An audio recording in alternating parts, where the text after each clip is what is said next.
How is it that we find ourselves surrounded by such complexity, such elegance? The genes of you and me, the genes of you and me, we're all made of DNA. We're all made of the same chemical DNA. We're all made of DNA. Hi, you're listening to DNA Today, a multi-award-winning podcast and radio show where we discover new advances in the world of genetics. From genetic technology like CRISPR to rare diseases to new research. For over a decade, DNA Today has brought you the voices of leaders in genetics in over 200 episodes.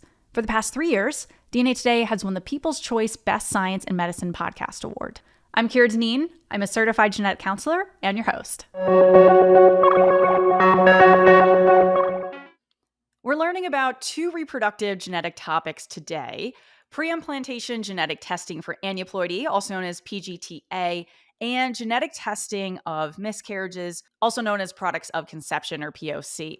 Joining me for this conversation is genetic counselor Kelly Loggenberg. She is currently the in-house genetic counselor at Next Biosciences, which is a female-led South African biotechnology company with a focus in reproductive genetic testing. So thank you so much, Kelly, for coming on. We have quite the time difference, so I appreciate you making time to come on DNA Today. Yeah, I feel like it might be really early in your morning time, so thank you for having me and accommodating the time differences. I really appreciate that. Oh, of course. I'm sipping my coffee. I know it's more like you're mid-afternoon over there. I think it's about 3 o'clock there, 8 a.m. here in New York. But yeah, thanks so much for coming on. As many people that listen to DNA Today know, I'm also a prenatal genetic counselor. So I really like when I actually get to talk about the area of genetics that I work in. You have much more of an extensive background. I've been in clinic for a little over 3 years, but you beat me way beyond that. So Kelly, with your extensive background in genetic counseling and your role at Next Biosciences, can you provide an overview of PGTA and how it fits into reproductive genetic testing? Because some people may know of this, but you know a little bit more than, the average patient, or I would dare even say the average genetic counselor. Sure. So PGTA is essentially a test that we do on early stage embryos, so typically day 5 embryos, where a few cells are removed, and then we do NGS-based testing to look for aneuploidy, so chromosome abnormalities. And the idea really is to add this into the IVF process so that clinicians can use it as an embryo selection tool. So it assists them when deciding out of a cohort of embryos which should be considered for transfer, because we know that embryos that have chromosome abnormalities or aneuploidies are not going to lead to a successful pregnancy. So by screening for that and then choosing your euploid embryos, or those with normal chromosomes, 46, as we typically expect, that gives the patient a much higher chance of a successful IVF outcomes per embryo transfer. And it can be appropriate in some cases, and in some cases, it may not be as appropriate to do PGTA. What are some of the reasons why a person or a couple, depending on, their situation, why they would say, you know what, let's do PGTA? One of the aspects for me that I'm thinking about is cost. I mean, it can be expensive, but what are medical reasons that it makes sense to be looking at that as a cost? Because, I don't know about in South Africa, but in the US, most of the time that's not covered by insurance. So it's a factor, unfortunately, when it comes to decision-making with reproductive genetic testing and options that we're doing. Absolutely. So unfortunately, we're in a similar position where this kind of testing and even your IVF treatment is not covered by medical insurers. So cost is certainly a factor. I think that while we know there can be benefit for many couples who are doing IVF to consider PGTA as an addition, there are certain individuals or couples who may benefit perhaps slightly more. And where we see this is where the female partner is perhaps slightly older. So we know that there is this correlation between advancing female age and an increased risk of these sporadic chromosome abnormalities that we can see. Certainly, every couple will have a different fertility journey. And for couples who have perhaps experienced multiple pregnancy losses, they may choose to include PGTA to have information about the chromosome makeup of an embryo prior to transfer, because by having that, you're reducing the risk of miscarriage quite significantly. So that's a really important factor for many couples. And then we have the other ones, like, for example, where there's a known sex-linked condition where PGTA can then be really useful. So those are probably the three categories where we see it adds quite significant benefit. Yeah, I agree with that. I see patients once they're done with fertility, and we kind of say that they've graduated from fertility and are now joining a pregnancy practice. And at that point, I'm going over, okay, this is what you've had to this point with genetic testing. And one of the aspects that I go over is if they would like to do a genetic screening now that they're pregnant called non-invasive prenatal screening or non-invasive prenatal testing. NIPS, NIPT goes by the different acronyms and names there. But I think it's important. One of the aspects I talk about with patients is, well, this is what PGTA covers, and this is the percent chance that it could have missed a condition because it's not 100%. But then what the conditions are extra with NIPS that we're not routinely looking at when we do PGTA. Is that information you talk about with patients too, or is that more you hope that genetic counselors like me are covering it on my end? So a little bit of both. And I think that it's so important to have informed decision making at every point. So knowing exactly what your PGTA test can tell you, what information can it give you, and what can't it give you. So what things may it miss. And I think so certainly when I speak to patients pre-test, those are the kind of things that I do try to address. The reality in South Africa is that most patients don't see a genetic counselor pre-test, so pre having the PGT. They will have that discussion with their clinician, so their fertility doctor. But in the small number of cases where perhaps they do see a genetic counselor, I try to make the point that we're testing quite a small sample size. So we're taking a few cells from the embryo. And while it's a good representation and is reliable in most cases, it can never give us that 100% guarantee. So if there is an established pregnancy, you may still want to consider things like NIPT, which is the acronym we use locally. So you may still want to consider your NIPT because there are also some other conditions. So depending on what your NIPT provider offers, that you may not pick up on PGTA because of the limit of detection. So smaller things like microdeletion syndromes, you won't necessarily see on PGTA. So it's important that you correlate your pregnancy and scan findings and how the pregnancy is progressing with what's then offered during a pregnancy. So NIPT may still be a good option for somebody who has had a PGTA to consider following a discussion, hopefully with a genetic counselor like yourself in that prenatal setting.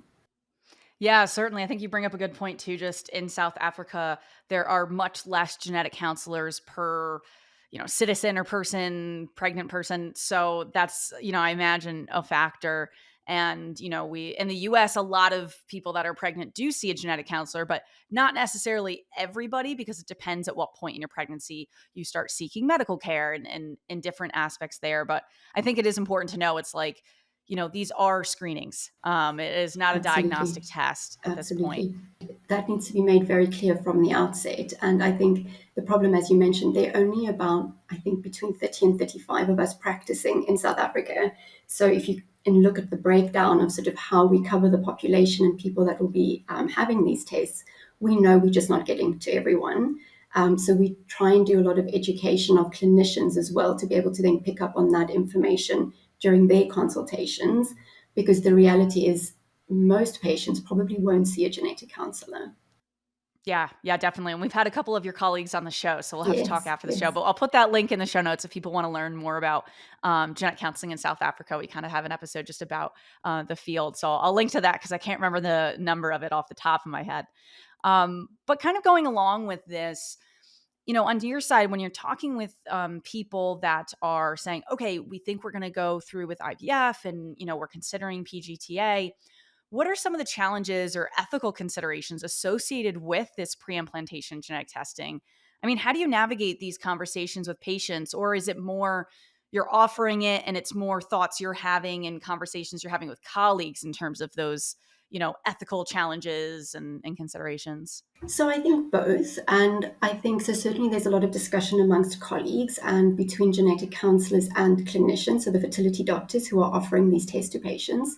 But I think some of the things that come up very often with patients from a perhaps more challenging point of view currently with PGT, and PGTA in particular, is mosaic embryos, and how you navigate that situation. And you could do a whole show just about embryo mosaicism and how to deal with that. But, addressing that up front, and I think making patients aware that that is a possibility and knowing what the possible outcomes of the test could be. So it may not be as clear as a euploid or aneuploid embryo. There is this sort of other category that we need to address. And there are many different schools of thought around mosaic embryos, and what we should be doing with them. And in South Africa, we've tended to be a little more conservative. And it's only in the last few years that we've actively been considering mosaic embryos for transfer. And I think that correlates nicely with the research that we've seen that's been published sort of about mosaic embryos. So we very much, and our clinicians here very much tend to sort of look to evidence based sort of what does the literature say, what is happening internationally. So that's certainly one of the more challenging things that we face. But then also making it clear that there is no test that can give you all the answers that you are looking for, and that can give you that guarantee of an absolutely healthy pregnancy and child. And I think it's just making sure, again, it comes back to the point that I mentioned earlier about informed decision making, informed consent, and knowing this upfront, or then once results are available, making those informed decisions about embryo transfer and whether you're going to consider it or not, and what your options are around that. The mosaic embryos are so interesting because we imagine they happen even in naturally conceived pregnancies, spontaneous pregnancies. But we've just come such a long way with technology that we can actually identify that in embryos in the lab. And we've been implanting mosaic embryos in the US. I don't know how long, but at least for a few years since I've been practicing. But it seems to be the cases that are implanted are low-level mosaicism, so it's only a tiny part of of the sampling of the cells that we get that actually do have that genetic change or chromosomal change, and that it also involves chromosomes that aren't well-known genetic conditions that we know, like such as Down syndrome, where we're like, oh, if there is an extra chromosome 21, there is that potential for that, pregnancy to develop into a baby that has Down syndrome. So it's a very fascinating conversation. I agree with you. Mosaic embryos, I think we've come a long way with that. But every country is different in terms of like, are we actually implanting those or not? And every practice is even different in the US. I think some are like, you know what, we don't recommend that. We're not going to go ahead and do that. And others are like, we're leaving it up to a patient if it's that low level and chromosomes that aren't necessarily a, well-known genetic condition. Yeah, so I think here we see the same. There's variability within clinics here. So you can see different doctors at the same practice, fertility doctors at the same practice, with different views on whether they will transfer mosaic embryos or not. Will they only transfer low levels, or will they consider high levels for transfer? So, and I think that we have good evidence now to say that these embryos do have good reproductive potential, but perhaps we should, well, I strongly believe there should be a discussion with a genetic counselor prior to transfer, because it's a nuanced discussion that needs to be had with the couple or the individual considering transfer. That's unique to their situation, the chromosomes that are involved, the level of mosaicism, sort of as you say, high versus low level, what has been shown to be the potential for those embryos. Because no couple is going to make the same decision. For some couple, another IVF cycle may be better for them, but for others, cost is such a factor here that if they know that there is potential, good reproductive potential for a mosaic embryo, that may be their best chance. And as long as they sort of understand the complexities, I certainly feel that it's something that really it's progressed a lot in the years that I've been doing this. We've come a long way. It's a really interesting part of the field to me. Yeah, I imagine it must be so cool to just see how much has changed in your career. Genetics moves so wicked fast. Even just the changes Absolutely. I've seen since the start of this show 11 years ago. Yeah. It's just Yeah. it's wild. It's really exciting, but I think for listeners that's definitely a topic that if you want to go down a rabbit hole, I recommend kind of going and reading papers about mosaic embryos. I also wanted to talk about another area of expertise for you in this reproductive genetic testing space. And that's doing testing on miscarriages. So, what we call clinically products of conception, so tissue from miscarriages. What situations might individuals or couples opt for this genetic testing? What are the circumstances around that, in terms of collecting a sample? Like, what do you talk about with patients in terms of POC testing? So, from a personal point of view, I feel like this is one of the tests that genetic tests in this space that adds the most value to patients. Because very often, when there is an early pregnancy loss, the first thing that is asked is why? Why did this happen? Did I do something wrong? Was it something I did or didn't do? Was it a medication that I was on or something that was part of my diet? And I think that we know that internationally and even again locally, there are different recommendations for when you start to consider this kind of testing on products of conception. But essentially, what we do with POC testing, as we call it locally, is we again screening the tissue from a miscarriage for chromosome abnormalities. Because we know that in about half of early pregnancy losses, so 50%, you will find a chromosome abnormality. And in most of those cases, it's a sporadic event that has happened. It's often not inherited, which is then really important information for that couple or individual to be aware of because it provides an explanation for why that loss happened. It allows them to process that information. And in many cases, when I speak to patients after testing, once we have results available, it provides so much reassurance going into a next pregnancy in terms of the future risks for another pregnancy. Because we know, because most of these abnormalities are sporadic, the recurrence risk is actually quite low. So they feel more comfortable, they're less worried going into another pregnancy. And in the very small number of cases, so if you find something on products of conception testing that alludes to the fact that there could be a translocation or a chromosome rearrangement in one of the couple, one of the partners, that's really valuable information because then you can take it a step further and you can do the chromosome analysis so that you then have accurate recurrence risks. And certainly, from a psychological benefit perspective, I think it's one of the tests that we offer that really has such tremendous value. And it's one that I feel should be offered after every pregnancy loss. Again, cost is an issue. We realize that. And there are different guidelines internationally. So some recommendations say start considering testing after a second loss or a third loss. But when sitting in a room, so recently at it was sort of a support group type event but it was an academic presentations, education, when asking a room full of individuals who are struggling with fertility issues, when should we start doing this kind of testing? After the second, third loss, unanimously they said after the first loss. We need that information. We want that kind of information. So I think that it's a really valuable tool that we have in terms of managing couples that have experienced or individuals that have experienced a pregnancy loss. It's one of the tests that I feel very strongly about. Yeah, I think it's great when we can do that testing right away. When we have that sample and we can see, okay, was do we find any genetic changes? Because sometimes it comes back normal, which in some ways can be frustrating.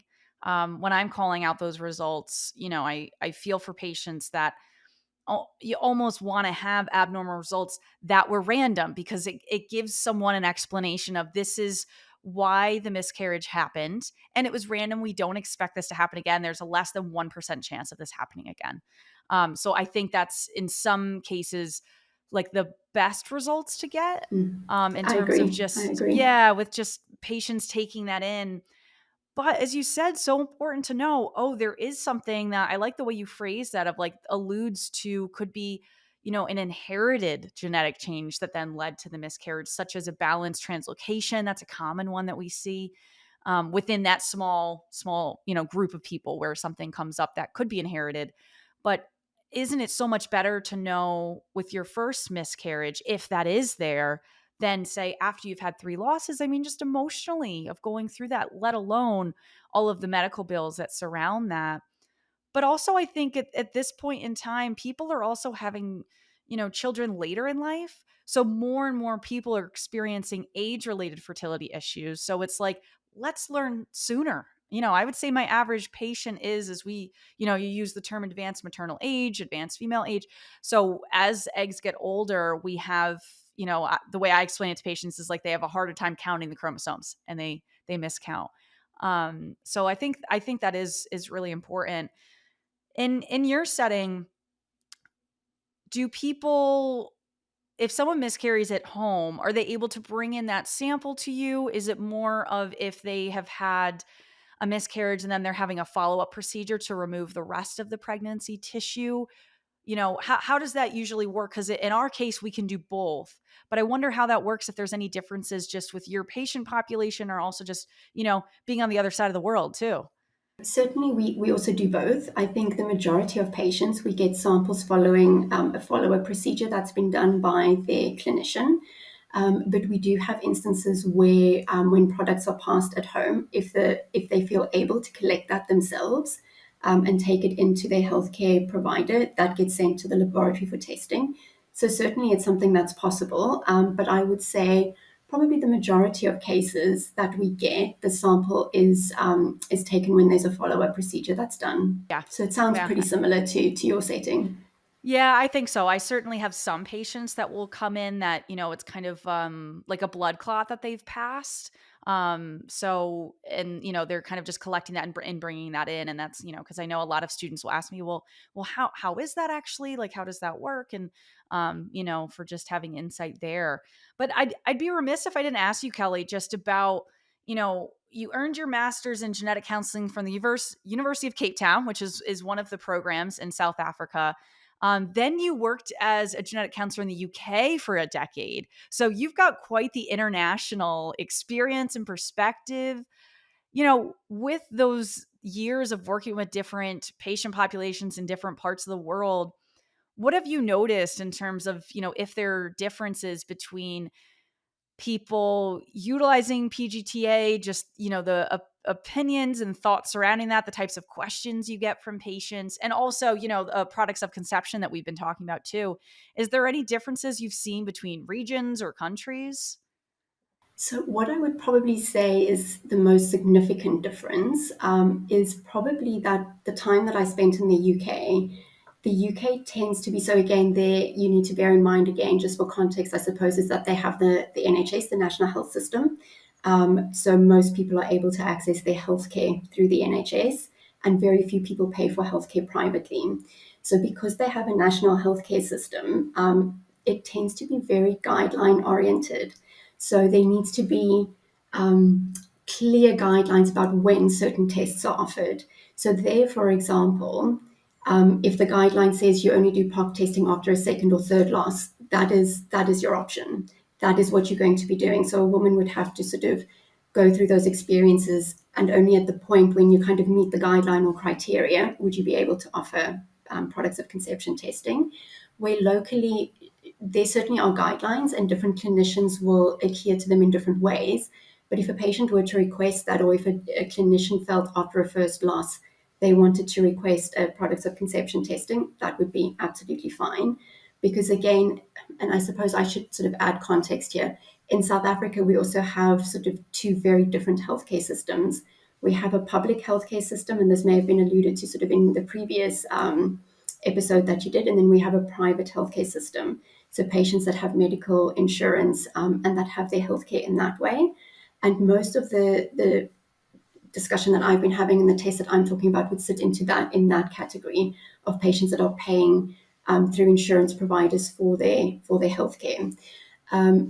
Again, with PGT in the UK, PGTA is not routinely offered in the UK. Again, because it doesn't meet that sort of the guidelines and the criteria that is there. So I think those are probably the biggest differences. So when I worked in the UK, I didn't actually do a lot of fertility work. It was only sort of, it was more cancer-based work that I did at that point in my career. And then as I sort of transitioned back to South Africa, that fertility and reproductive genetics became a focus. But I think that's certainly the biggest difference. And I think that speaks sort of to all things really, is that different countries with different healthcare systems will operate in different ways, and where patient choice comes in will depend on the healthcare setting that you're in.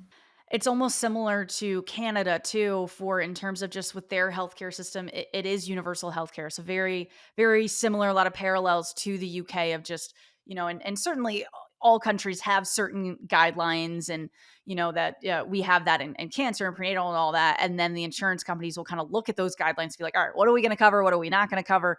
But then it's all different depending on, the different insurance companies. But then people can also say, we want to pay out of pocket. But it's interesting just seeing how that can affect how many people actually utilize some of this testing, and if they're not eligible for it through like those country guidelines of having insurance through their country, and that's what most people do, then they're just not going to have that. So it's interesting that patients that are doing IVF, say in the UK, they probably don't do PGTA versus, you pick a random patient in the US that did IVF, if we say they're 40 years old or something, they've probably done PGTA. So it's just so interesting to see the changes there. I think certainly in the UK, IVF is offered on the NHS, but many patients do pay privately to have their IVF treatment.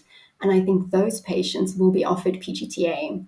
But if they're doing their IVF through the NHS, they probably wouldn't be offered PGTA. And I think that raises a whole different discussion again. Yeah, disparity of care, who can afford it, and Absolutely. definitely we've done many episodes kind of focus on that. We need to do many more. But yeah, just as we close out, are there any things that you think about in terms of the future of reproductive genetic technology and kind of the testing that we've talked about? I mean, I think in terms of the last, I don't know, I want to say 12 years, we've had NIPS. Like that was huge. 2011, 2012 is kind of when the show started, actually, is when that started being used. And then, over the years, it's really been clinically adopted in so many places. It's become a standard, and it's replaced a lot of other like quad screening and first trimester screening that we don't see as much. But again, depends on where someone is in the world and what their insurance is covering. So that's a big part. But is there anything that you kind of see of like, wow, this is the next testing that is just, we're really excited about, or a technique with it? We've come a long way in terms of just, where we are today. I think that for me, and the setting where we kind of find ourselves here, is there've been so many advances, and NIPT is obviously one of the big ones, and then the introduction of NGS as well, where you're able to sort of report, and what you're able to do is just so much better. And I think as things evolve and improve, yes, we're able to offer much more specialized testing, but I think for me, what I'm hoping for going forward is that we're going to be able to improve access, that we're going to be able to bring costs down, and that we're going to be able to improve access to things like NIPT and all the other tests that we offer, so that you don't have these disparities anymore, because certainly in South Africa, that's a big problem for us. So as much as I find research very exciting and looking at sort of the new technologies that are coming for PGT, so looking at whole genome sequencing of embryos, really exciting from a research perspective. But for me, what I'm hoping for is that we're going to be able to reduce costs so that we can have more patients accessing these tests, and that as the technology evolves, you'll be able to bring the price down. And, that's really what I'm hoping for. And that as technology evolves, that will be the end point for us. That's a beautiful answer. I think it's disheartening that we have this awesome technology, but not everybody can use it. So I think kind of playing catch up with that is fantastic. I mean, technology, we see like, getting a flat screen TV was a huge deal, I don't know, 15, 20 years ago. And now everybody has one, right? I got one behind me. So, I think it's exciting that the cost, especially when we're looking at sequencing and other things, we've seen that just dramatically drop. Since we did the Human Genome Project 20 years ago, that we finished that first draft of the human genome. And now, like, that costs, I don't know, millions in there, something like that. And now you can pay a couple $100s and have your genome sequenced. And it's wild. It really is exciting. But having that be available to more people is really what is exciting about that. So I love that.